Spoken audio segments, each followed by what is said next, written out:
All right, everybody, how is it going? It is Tuesday, December 11th, 2018, and it is that time of the week. It is week 15 of the NFL. It's Tuesday, so of course we have our week 15 NFL pick'em to go over. So let's jump right into the video, and we have to start Thursday night football, of course. We have the Los Angeles Chargers heading into Kansas City in what should be a high-paced, high-scoring, high-action kind of game. Both teams have kind of suspect defenses. Of course, the Chargers is a little bit better than what the Chiefs have, and the Chiefs, their defense is what it is. They make plays when they have to, and that's all right. But I expect this game to be very high scoring. If you can't tell, I have the Chargers losing 49 to 52.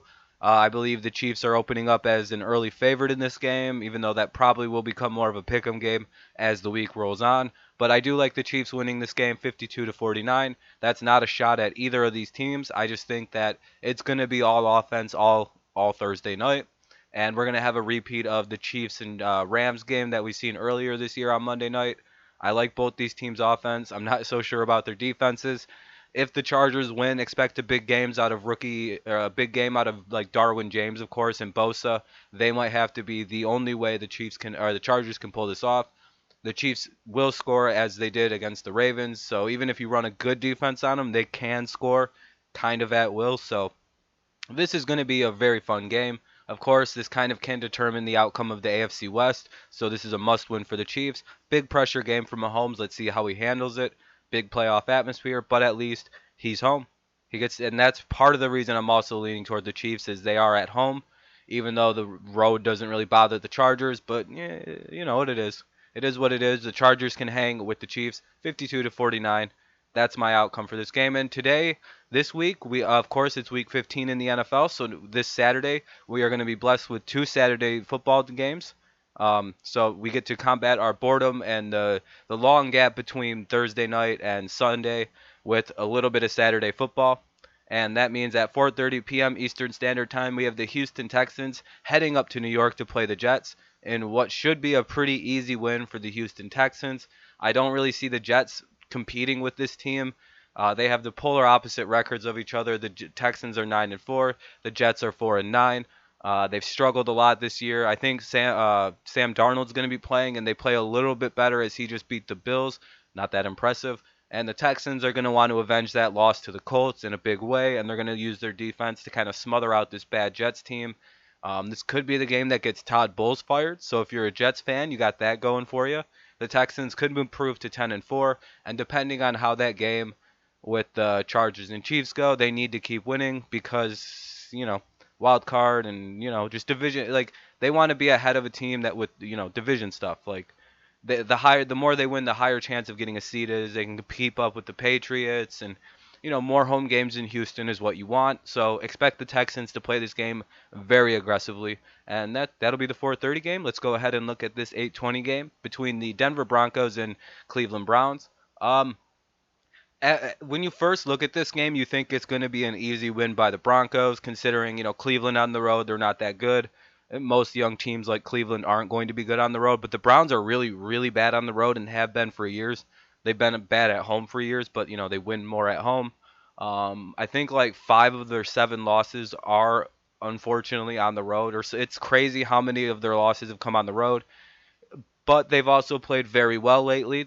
Baker's having a decent rookie season, considering he's a Browns quarterback, a great rookie season. The Broncos just came off an upset on the road. I believe it was against the 49ers, a very embarrassing loss to suffer when you're on the road. But it's a road loss, and they're going to want to play very well at home to kind of keep their season alive. Any hope of a playoff berth has to be a win, and I think the Broncos are going to use their experience over the Browns to kind of do that. Their defense is going to be too much for the Browns to overcome. Though I do think the Browns will put up points, either if it's on their own like their defense might score, or they'll eventually find the end zone, Mayfield and company. But I don't think it'll be enough. I think the Broncos defense will guide them to victory, 24 to 20, give or take a few points, I guess. If this was in Cleveland, I'd be going with the Browns. But since it's in Denver, I'm going to go ahead and go with the Broncos. 24-20. Pretty solid game. It'll be fun to watch, I'm assuming. That'll be a really fun game. I'll stream that one. I'll live react to the Denver and Cleveland game. So we got that going on.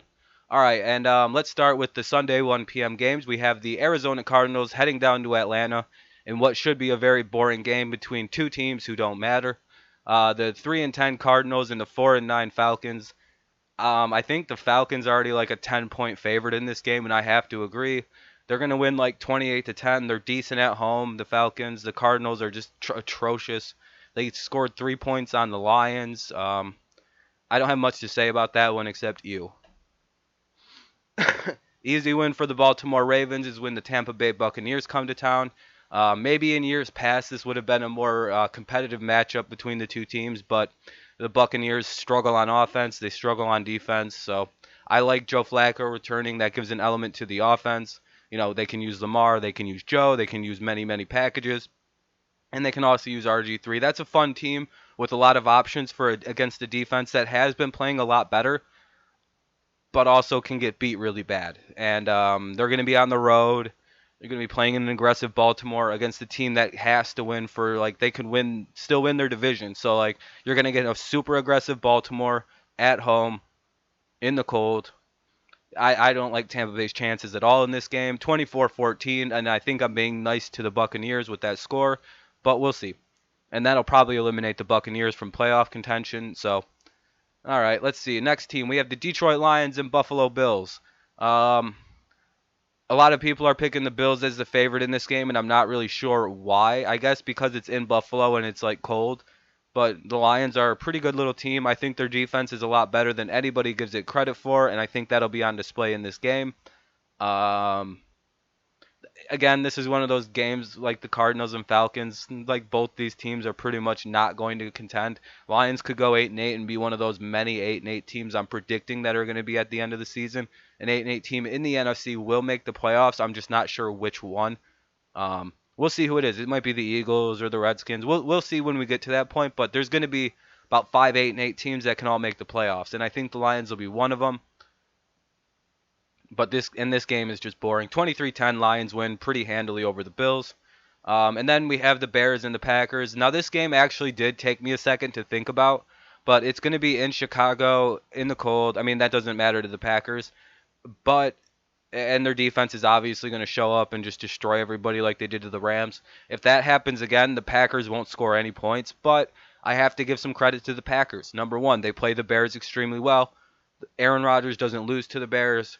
The Bears cannot beat Green Bay for whatever reason, especially recently. They lost to him this year already. And Aaron Rodgers is going to be playing well again since the head coach was fired. We're going to see him try to continue last week's game into this game. Not sure how successful that's going to be. So I gave the Bears. That's the only reason I have this game semi-close is because I'm giving respect to the history between the two teams, especially the quarterback against the Bears. You know, Aaron Rodgers versus the Bears. He owns the Bears. I'm giving them the respect that the Packers deserve in this aspect, just because of like the division. You know what I mean? Anything can happen in these division games, especially the North in the cold. I do like the Bears winning though, 21-14 to improve to 10-4, and I believe that locks up some more shit. But whatever. Again, 21-14.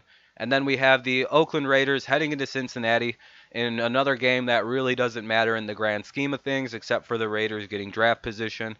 A lot of these teams are actually looking at draft position, and I think the Raiders are going to lose this one. Um, and I don't really have a reason why the Raiders are going to lose. When I see these two teams, I'm like, well, which one's the least of the shittiest teams? And that's how I picked the Bills and the Lions, Cardinals and the Falcons, the Raiders and the Bengals. I just kind of like flip a coin basically, and whichever is the least shitty, whatever lands, I go with that team. I consider them less shitty this week. So I think the Bengals are less shitty than the Raiders on a coin flip. I'll go with the Bengals winning 20-15 because they're at home. Raiders stink all over the place. Doesn't matter if they're in Oakland or if they're on the road. So I don't know.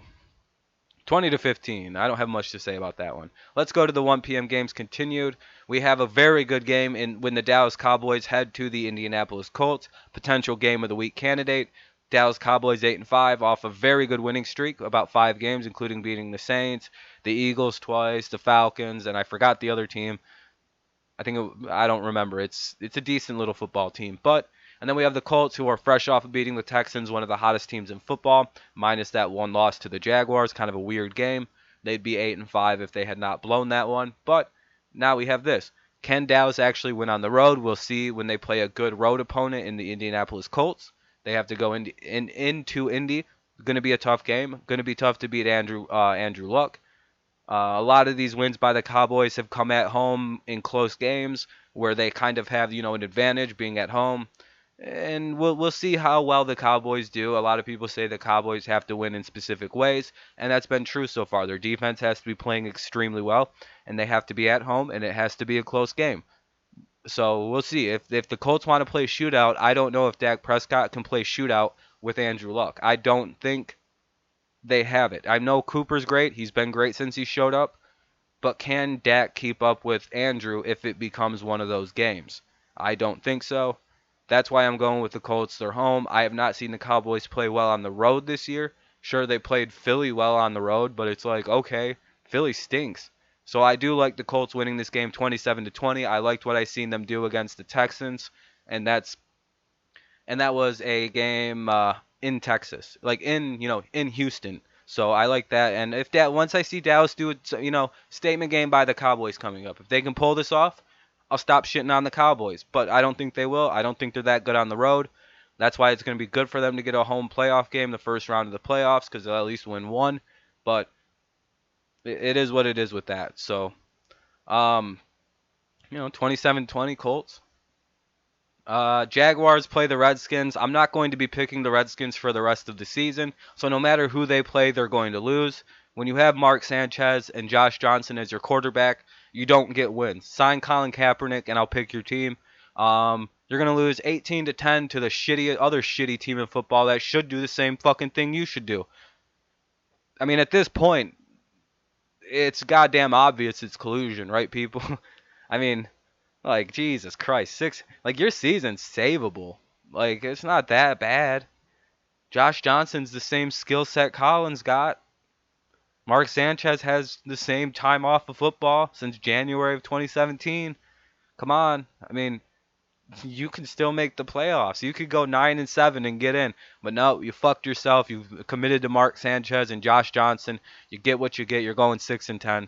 Jaguars, you're going to save your season to some degree with the win here. Maybe keep Jalen Ramsey on the team because you'll be happy. Ooh, I'm happy. Whatever. Get ready for Flacco next year, you losers. I'm so tired of the teams just underperforming because we don't want that distraction. Give us a wife beater and a drug abuser. Not a guy who has strong political beliefs. That has never had an off the field issue other than he kneeled one time. Give me the person who beats his girlfriends and beats dogs and does drugs and has weapons charges. Yeah, okay, yeah. Let's have those guys in the league other than Colin Kaepernick. Whatever, dude. It's fucking stupid. Dude deserves a second chance. And look at the play of the quarterback. Look at teams like Washington and Jacksonville. They deserve what they get. They deserve to be 6-7 after a 6-2 start. Jacksonville was a favorite to win the AFC. Enjoy 4-9. You get Blake Bortles. That's stupid. All right, let's move on to another team that made a stupid fucking quarterback decision, getting rid of Case Keenum. You went 12-4 last year, Minnesota. You're 6-1, and I don't even think you're going to be able to beat the Miami Dolphins at home. I'm going with the Miami Dolphins, 28-17 over the Minnesota Vikings. Minnesota doesn't score. Minnesota stinks. They just fired their offensive coordinator. That's the problem when you have Andy Dalton at quarterback. 5-13 in primetime games for Mr. Kirk Cousins. Andy Dalton 6-13. Now can we accept that Kirk Cousins really is the Andy Dalton of the NFC, and the Minnesota Vikings just gave him like the best contract in football history? The Bengals did that shit too with Andy Dalton. What is with Andy Dalton's getting big contracts? They don't deserve it. Congratulations. You guys are going to lose to the goddamn Miami Dolphins, and then you're going to lose to the Lions next week because these are huge games now. And guess what Kirk Cousins does in big games? He doesn't win them. You're probably going to go 6-9-1, Minnesota fans, because you got a choke artist at quarterback. Good job. Miami, great season so far. 7-6. If you guys would have had Tannehill, you might be 9-4, 8-5. Congratulations, Miami. I think you're going to win 28-17. And then we have the Tennessee Titans heading into New York in what will actually probably be a pretty fun little football game. I actually think these teams are a lot more evenly matched than their records indicate. New York obviously had a shitty start to the season. They've been playing incredibly well the last few games. If Odell Beckham's back, this is going to hold more true that they'll win. I think they win even without Odell this game. You take it what it is. I like the Giants winning 31 to 24 over the Tennessee Titans. This could even be an overtime type game, but it's going to be close. It's going to be really good. Both teams are going to score points. The Giants give up some points, but they can score them. You know, 7-6, 5-8. It's not that hard to imagine the Giants pulling this off. Plus, the Giants are going to be playing really hard, so are the Titans to keep the season alive. I don't trust the Titans. I don't like picking them because they always lose when I pick them. So do the Giants though, so it's one of those things. But it seems like the Titans are just very inconsistent and there's just something I like yeah, they did good against the Jaguars, but now they're going to suck against the Giants. It's just the way the Titans go. They beat the Patriots, look god awful against the next team they play. It's the Titans. There's something just Mariota's so inconsistent. I don't even know if they'll do this against the Giants. 31-24 Giants win though. Let's go to the Sunday 4 p.m. games. We have the San Francisco 49ers hosting the Seattle Seahawks, and I actually fell for my buddy Dean telling me that these games were going to be closer than they were, and I believe the first game was like 43 to 16. So I'm not going to fall for any of these goddamn Seahawks fans telling me they're nervous about playing the 49ers and Nick Mullen. So 38 to 15. I'm not going to say much more other than that about this game. This isn't Seattle's just going to destroy the fucking 49ers. This isn't going to be close. 38-15.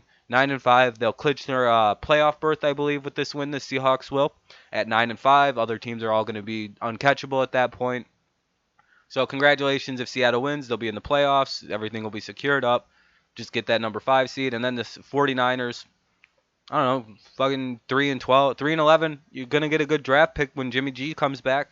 You're going to have a fun team next year with a really good new player because of the fact you have Jimmy G in the wings. You have a running back waiting in the wings. San Francisco's not in as bad a shape as everybody thinks, simply because they do have a lot waiting when they come back, and now they get a high draft pick. Not bad. New England Patriots and Pittsburgh Steelers. All right, Pittsburgh fans, your team stinks this year too. All right. I don't know what happened. You had one good stretch of games where you beat a bunch of really bad teams, including your own division a few times. No offense, that's where most of your wins came from. The Browns, Ravens, Bengals. It's like go beat a good team. You can't. You just lost to the Raiders in Oakland. Now, do you really think since your team's struggling this year, Big Ben's not taking any what's the word culpability for his horrible play? It's everyone else's fault. He left the game against the Raiders with some bullshit injury, then came back to try to play hero at the end and failed. It's just a mess of a franchise. It's a mess of a team this year. Tomlin could be on the hot seat. They don't beat the Patriots. I don't think Big Ben can beat Tom Brady. Tom Brady and company own Mike Tomlin. It is what it is in this game, and the trend will continue. The Patriots are going to win this game 31 to 28 against their oldest adversary, the Pittsburgh Steelers. And I'm basing that on the fact that the Steelers, their last 3 games have looked atrocious in every one of them. Chargers, they look sloppy. Against the Raiders, they looked horrendous. Against the Broncos, they couldn't pull it off. It's like, dude, these last 3 games by Big Ben and company have looked horrible. They looked like the Steelers that started the season that couldn't win. And it's just a mess. And I don't think they're going to put it together all together to play a team that if you make a mistake against, they will capitalize and destroy you for it. You make those mistakes against the Broncos, against the Chargers, and against the Raiders, and that you weren't able to overcome those teams when you made mistakes. How are you going to overcome the New England Patriots making 5 mistakes, making 4 or 5 turnovers a game overall as a team? You're not going to do that. Then that's why the Steelers won't win.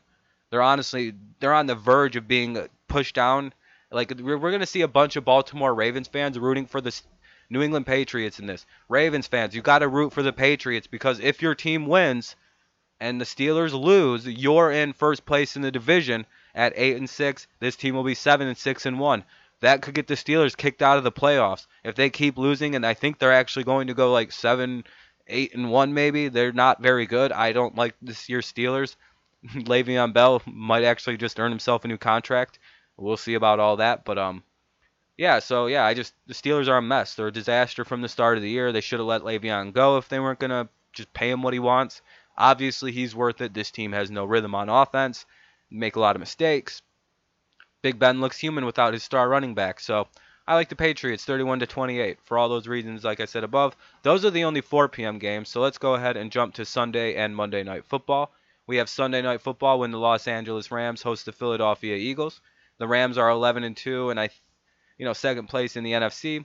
And the Eagles are fighting for a chance to stay alive. I don't think it's going to matter, though. I think this Rams team is far superior to anything the Eagles can offer. The Eagles are kind of boring and bland this season.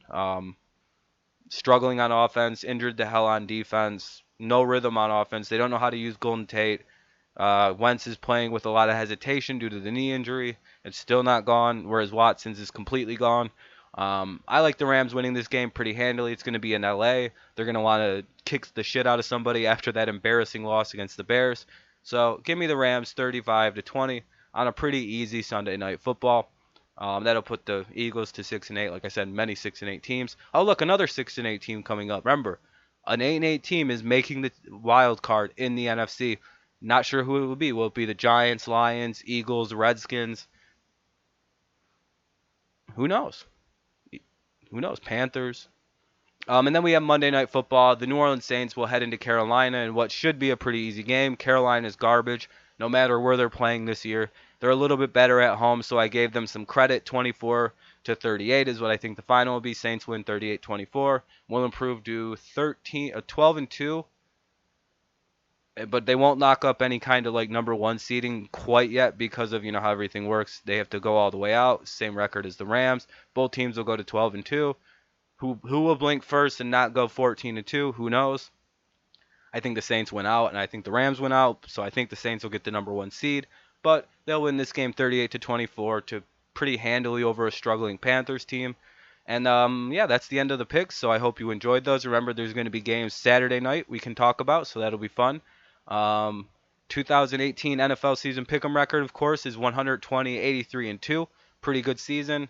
Could do a little bit better. I really hope I have a good week this week. There's a lot of toss-up games. There was a lot of games that were hard to call because there were a lot of bad teams playing each other. Those are hard to call, believe it or not. The Pittsburgh and New England game was hard to figure out. And then there's obvious games where I was struggling with who's going to win. Kansas City, Los Angeles, the Packers and the Bears, just because of the situation of it. There's a lot of games where you have to kind of actually take your time and think about them this week. Philly and Dallas, or Dallas and the Colts. There's a lot of close games, a lot of hard ones. Hopefully, I have a good week. I'm pretty confident in all my picks this week. So I hope you like them. If you do, leave a like on this video. Subscribe to the channel if you're new here. We're very close to 1,000. I'm very happy about that. Thank you guys so much for everyone joining the channel, subscribing. We're only like 40 away, so I'm expecting to hit it in the next couple days. That would be amazing. Please leave a comment and what you think about my picks, what your picks are for the week, how your team's doing. Any kind of comment you want to leave, just leave it down below. I 100% get back to every comment that I can, every comment that I see. As you can see by any of my week 14, 13, 12, 11, 10, 9, 8, 7, 6, 5, 4, 3, and 2. I get back to every comment left as soon as I can, and we can have a conversation about if you disagree with one of my picks, if you agree with my picks, how your picks are doing, what your picks are, so I can compare how we both do going forward. And yeah, I hope you guys enjoyed this video. We're on the way to 1K. We're about to hit it. Thank you guys so much. Thank you for listening, and I hope you have a great rest of your day. And tune in on Wednesday. I'll be doing some random stuff on stream. So have a great rest of your day. Bye-bye. Go Lions.